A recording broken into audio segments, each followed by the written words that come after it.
అమృత ప్రణయ్ మనం అంత సులువుగా మర్చిపోలేని ప్రేమ జంట. ప్రణయ్ హత్య జరిగినప్పుడు మన సొసైటీ 2 వర్గాలుగా చీలిపోయి చర్చించింది.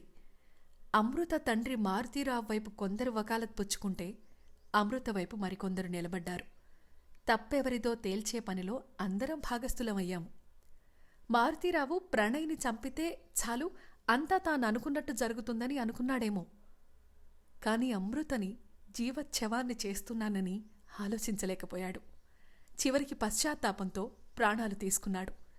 ఈ నేరంలో భాగమైన వాళ్లందరికీ కోర్టివాళ్ల శిక్ష విధించింది. ఇంతకీ ఈ కథలో, ఇంతటి వ్యథలో ఎవరికైనా న్యాయం జరిగిందా? ఎవరికైనా ఆనందం కలిగిందా?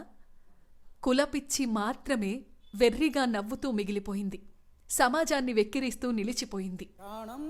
తన జీవితంలో అత్యంత ప్రాణంగా ప్రేమించిన తండ్రిని, భర్తని కోల్పోయిన అమృత బాధ అసలే జన్మకి తీరుతుంది?